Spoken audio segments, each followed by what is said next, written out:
écouter si nous avons la communion avec le mort.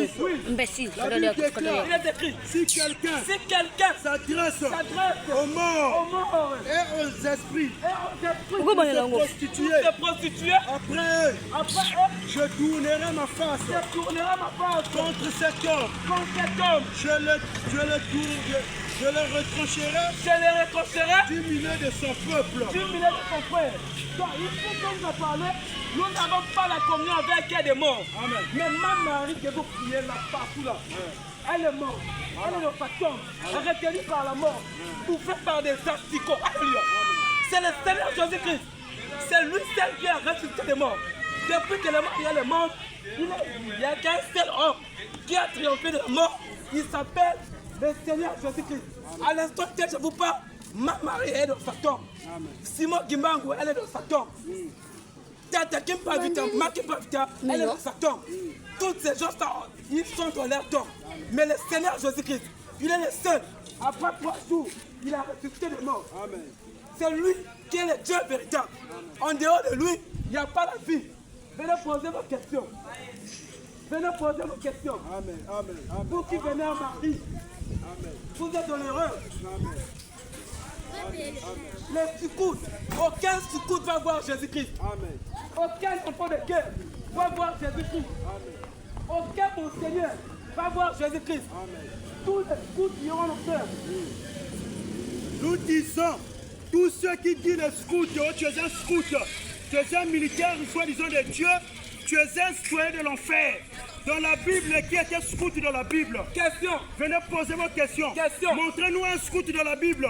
Question. Toi qui prends ton foulard, tu mets ici là, c'est comme une cravate, et avec des culottes et des kakis, avec des filages, je ne sais pas comment. Et ils sont là devant les portes de l'église.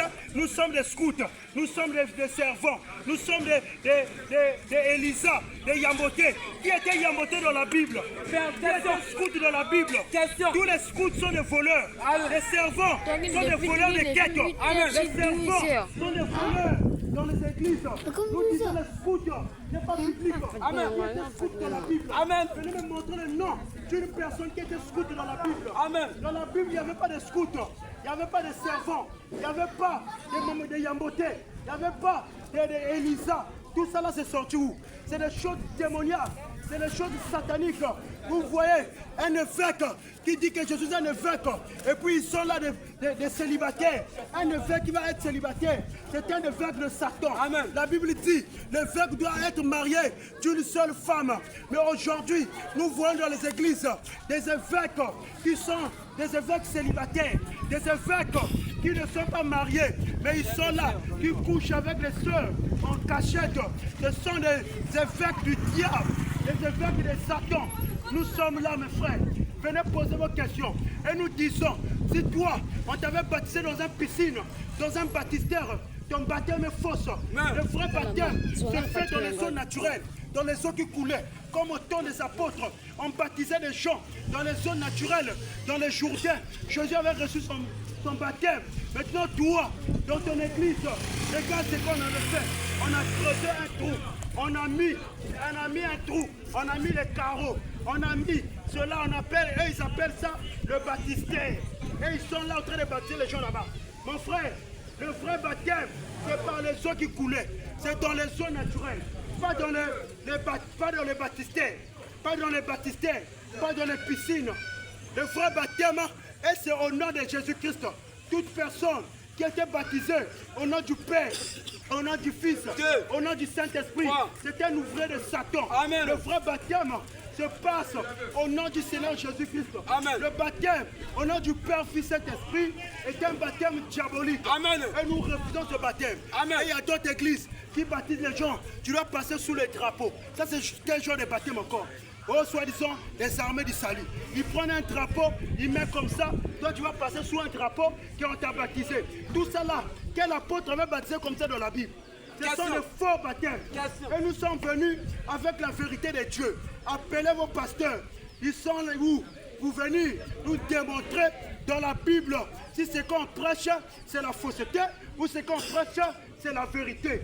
Nous disons qu'aucune personne qui prie la tête contre la terre et son cul là, ils tournent ça vers Dieu. C'est comme si quelqu'un qui est en train de maudire Dieu. Ils sont là, Allah Kuba, Allah Kuba, Allah Kuba. Ce sont des faux dieux. Amen. Un Dieu qui sauve, c'est Jésus-Christ. Amen. Toute personne qui ne prie pas Jésus-Christ, il meurt, il va en enfer. Tout droit. Allah, c'est un démon. Bien. Il n'y a pas un Dieu Amen. qui peut te sauver que Jésus. Amen. Aucun musulman va aller au ciel. Amen. Tous Amen. les musulmans, ils vont aller en enfer. Amen. Tous les kimbongistes, ils vont aller en enfer. Amen. Tous les catholiques, ils vont aller en enfer. Amen. Tous les protestants, ils vont aller en enfer. Amen. Tous les baptistes, ils vont aller en enfer. Amen. Tous les témoins de Jéhovah, ils vont aller en enfer. Les branhamistes. Tous les branhamistes, ils vont aller en enfer. Les branhamistes. Nous disons aussi que ceux qui disent que nous avons un message, le message du temps de la fin, venez nous montrer dans la Bible le message du temps de début. Oui. Ça y est où? Tous les branhamistes, vous êtes des ouvriers de Satan. Amen. Aucun branhamiste va aller au ciel. Aujourd'hui, on n'a pas un prophète pour suivre. Nous suivrons Jésus-Christ. Aucun branhamiste va aller au ciel. Tous les branhamistes iront en enfer. C'est pour ça que nous disons, celui qui peut te sauver, il s'appelle Jésus. Celui qui peut te sauver, il s'appelle Jésus. Ils sont là au gel. Oh, nous sommes dans les carèmes. Nous sommes dans les carèmes des gourmands comme ça. Quel carême tu as? Nous sommes dans les carèmes. Ils commencent 4 heures. Les gens qui se réveillent à 4 heures pour manger. Avec des barbes longues comme ça. Ils sont là avec de grosses assiettes. Avec la nourriture. Ils sont là à manger. Oh non, nous sommes en carême. Nous sommes en carême. Vous êtes en train de torturer votre corps. C'est pas ça le jeûne. Le jeûne, c'est pas ça. Ça, c'est pas le carême. Les hypocrites comme ça là. Ils sont là. Non, nous sommes en carême. Nous sommes en carême. Nous sommes en carême. Quel carême? Oh, on ne boit pas. On ne boit pas la boisson. On ne boit pas la boisson. Lorsqu'ils sont en carême là, les boissons ne marchent plus. Et quand ils vont ouvrir les carèmes, les boissons commencent à marcher. Mais soit disant que vous ne buvez pas l'alcool. Mais qu'est-ce que vous faites en cachette? Qu'est-ce que vous faites en cachette? Amen. Nous disons, il n'y a qu'un seul chemin qui amène au ciel. Il n'y a qu'un seul chemin qui amène, qui donne la vie éternelle. C'est Jésus-Christ. C'est lui qui est le Dieu Tout-Puissant. C'est Jésus-Christ qui est le Tout-Puissant. Ils sont là, le porc, le cochon que Dieu nous a donné. Ils sont là, oh non, on ne mange pas le cochon, on ne mange pas le porc, on ne mange pas le cochon, on ne mange pas le coffre. La Bible déclare que mangez tout ce qui vous vend, tout ce qu'on vous vend dans les marchés. Donc nous, on doit manger le cochon, on doit manger cela. S'il y a un Dieu qui a peur de porc, c'est un Dieu bâtard. Amen. Quel Dieu qui va avoir peur d'un cochon que lui-même il a créé? Il vous défend de manger le cochon. Ça c'est quel Dieu là? Le Dieu qui nous a créé, il a créé toutes choses. Un chrétien doit manger toutes les choses. On n'a pas besoin de fouiller le cochon ou bien la porc. On doit manger cela. C'est pour cela que nous disons, le cochon c'est une bonne viande et nous allons manger cela. Ce n'est pas un péché. Un chrétien qui mange le cochon, il ne pêche pas. Et nous disons, mes frères, vous tous qui êtes dans les fausses doctrines, vous tous qui écoutez ce que nous prêchons, si vous avez des doutes, venez poser vos questions, on va vous répondre. Il n'y a qu'un seul Dieu qui peut te sauver, mon frère. Le jour que tu es encore vivant, donc reviens à Jésus. La mort va venir, mon frère. Un jour, tu vas aller dans un trou de 1 mètre de soin. Tu seras là-bas toi-même. Le mois prochain, là, on est parti enterrer mon petit-fils. Il est mort. Il est mort. J'ai vu mon petit-fils dans la tombe. Même ce soir-là, je peux aller là-bas, je meurs. Mais avant que tu meurs, est-ce que tu as Dieu? La vie là que tu vois là, frère, nous tous on doit passer. Vous êtes en train de courir seulement derrière l'argent, derrière les voitures. Regardez, nous sommes des jeunes, regardez. Mais on a consacré notre vie à Dieu. Parce qu'on sait que la vie là, ça va passer. Ecclésiaste dit, jeune homme, réjouis-toi de ta jeunesse. Fais tout ce que tu fais dans la vie de ta jeunesse. Mais sache qu'un jour, Dieu t'appellera au jugement. Dieu t'appellera pour te juger. Si tu n'as pas consacré ta vie à Dieu, où passeras-tu ton éternité, mon frère? Beaucoup de gens nous voient comme des plaisantés. Rien pour vous. Nous sommes là. C'est moqué pour vous. Mais rendez-vous les derniers jours. Les jours que tu vas mourir, c'est là-bas que tu vas connaître. Ouh, qu'est-ce que je faisais sur la terre? Ça va être l'histoire de pauvre Lazare et de l'homme riche. Lorsque l'homme riche était sur la terre, il avait des richesses, il avait des biens, il avait beaucoup d'argent, mais il refusait d'aller écouter la parole. Mais quant à pauvre Lazare, lui qui était pauvre, lui qui n'avait rien, pauvre Lazare a consacré sa vie à Dieu. Le jour que la mort avait frappé leur vie, la Bible dit que l'homme riche qui avait des richesses sur la terre, il était parti se retrouver dans le temps de feu, en train de pleurer, en train de crier. Mais il a vu de l'autre côté, il a vu le pauvre Lazare au sein de Père Abraham. Abraham était là-bas, en train de vivre dans la joie. Pauvre Lazare était là-bas, dans le paradis, en train de vivre dans la joie. Et l'homme riche commence à regretter. Il a dit à pauvre Lazare, s'il te plaît, Père Abraham, dis à pauvre Lazare de m'envoyer un peu de l'eau, je puisse boire. Je suis en train de souffrir ici. La Bible déclare, mon frère, c'était trop tard. Abraham a dit, il ne peut jamais t'envoyer l'eau là-bas. Et il a dit, dis à pauvre Lazare de retourner sur la terre. D'aller dire à mes 5 frères qui sont restés dans la maison de mon père de ne pas faire ce que je faisais. Amen. De croire en Dieu. Abraham a dit, je ne peux jamais. Il ne peut jamais retourner. Dieu a laissé Moïse pour leur prêcher. Et aujourd'hui, autant que nous sommes, Dieu nous a suscité aussi pour venir vous prêcher. Celui qui va écouter et qui va mettre en pratique, il va recevoir la vie éternelle. Mais celui qui ne va pas écouter, ça n'engage que nous. Nous venons vous prêcher la bonne nouvelle. Mon frère, l'enfer est vrai. La vie éternelle est vraie. Lorsque tu es encore sur la terre, tu fais quoi pour ton Dieu? Est-ce que tu as donné ta vie à Jésus? Est-ce que tu t'es consacré à Dieu? Toi qui vis dans le péché, toi qui vis dans la masturbation, toi qui vis dans les choses de ce monde, est-ce que tu as donné ta vie à Dieu? Mon bien-aimé, tu vas quitter ce monde un jour. Chacun de nous va quitter ce monde. Personne ne va rester pierre sur cette terre. Est-ce que tu as donné ta vie à Dieu, mon frère? C'est pour cela nous sommes là. Nous sommes là pour vous donner la parole de Dieu. Vous donnez la parole de Dieu. Vous prêchez la bonne nouvelle du royaume des cieux. C'est pour cela nous vous appelons à poser vos questions. Celui qui a une question, il peut venir poser. Mon frère, ma soeur, si tu as une question, viens poser ta question. Amen.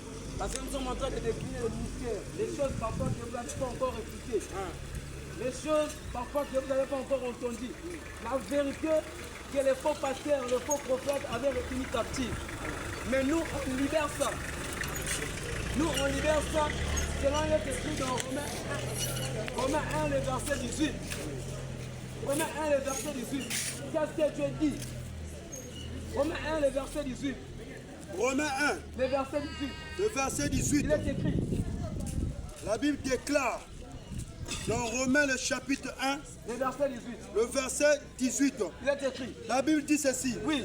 La colère de Dieu se révèle du ciel contre toute impiété.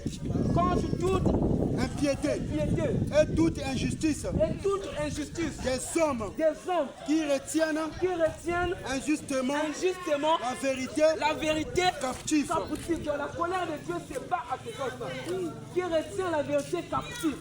Mais nous sommes venus pour libérer la vérité de Dieu, comme nous l'avons entendu, comme nous l'avons dit dans la Bible. C'est pour cela, frère, dans tout ça, qu'est-ce que l'homme doit faire pour hériter le royaume de Dieu? Qu'est-ce que l'homme doit faire pour rentrer au ciel? Qu'est-ce que l'homme va faire? Dieu nous a dit tous les péchés. Ça veut dire que l'impudicité, l'ivrognerie, je pardonne tous les péchés. Nous allons lire Marc 3, le verset 28. Commence au verset 28. Il est écrit. Là, vous allez écouter Dieu lui-même. Les jours de sa chair, quand il a prêché, il a regardé les hommes, il a dit, ah, les hommes sont comme ça. Marc 3, le verset 28. Oui. La Bible dit, je vous l'ai dit en vérité. Oui. Tous les péchés seront pardonnés aux fils des hommes. Et les blasphèmes qu'ils auront proférés. Le deuxième verset. Mais quiconque blasphémera contre le Saint-Esprit n'obtiendra jamais de pardon. Il est coupable d'un péché éternel. Amen. Le péché éternel, c'est quoi? Dieu nous a dit lui-même, les jours de sa chair, que tout péché il va pardonner. Maintenant, il a dit un péché, le blasphème contre le Saint-Esprit. Le blasphème contre le Saint-Esprit, c'est quoi? Il a dit que quiconque blasphémera contre le Saint-Esprit n'obtiendra jamais le pardon, car il est coupable d'un péché éternel. Un péché que Dieu ne peut pas pardonner. C'est quel péché? c'est pas la cigarette. C'est pas parce que tu avais volé. C'est pas parce que tu avais insulté. C'est pas parce que tu as tapé l'autre. Non. Mais c'est quoi l'incrédulité? C'est quoi ces péchés? Nous allons lire Jean 16, les versets 8 à 9. Là, le Seigneur Jésus-Christ a expliqué le péché qui ne va pas pardonner. Le péché qui ne va jamais pardonner. Jean 16. Nous allons écouter ces péchés-là. Jean 16. Quel est le péché que notre Seigneur Jésus-Christ ne va pas pardonner? Parce qu'il a dit, tout je vais pardonner. Mais quand on blasphèmera contre le Saint-Esprit, nous n'obtiendrons jamais le pardon. On va lire ces péchés. Il est écrit. Jean 16. Oui. Le verset 8. Oui. Et quand il sera venu, Et quand il sera venu, il convaincra le monde je convoquerai le monde en ce qui concerne le péché, en ce qui concerne le péché, la justice la justice et le jugement. et le jugement. En ce qui concerne le En péché, ce qui concerne le péché, parce qu'il ne croit pas en moi. parce que vous ne croyez pas en Jésus-Christ. C'est le seul péché que le Seigneur Jésus-Christ ne va pas pardonner.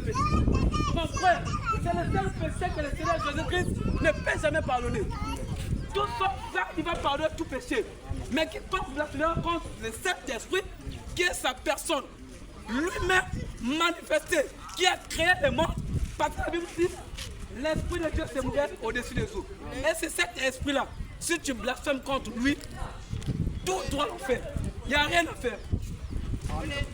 Tout doit l'en faire.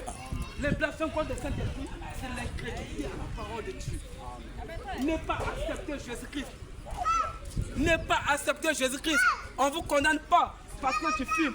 On ne vous condamne pas parce que tu prends la boisson. Mais on vous condamne, c'est parce que vous n'acceptez pas Jésus-Christ. On vous condamne, c'est parce que vous n'acceptez pas la parole de Jésus-Christ. On vous condamne parce que vous n'acceptez pas d'écouter la parole que nous sommes en train de vous prêcher. C'est pour cela qu'on nous appelle. Ma soeur, mon frère, si tu as une question, viens poser ta question. À bientôt, on va partir. Là, quand on va partir, vous allez parler derrière. Mais nous avons besoin de vous. Il n'y a pas de questions.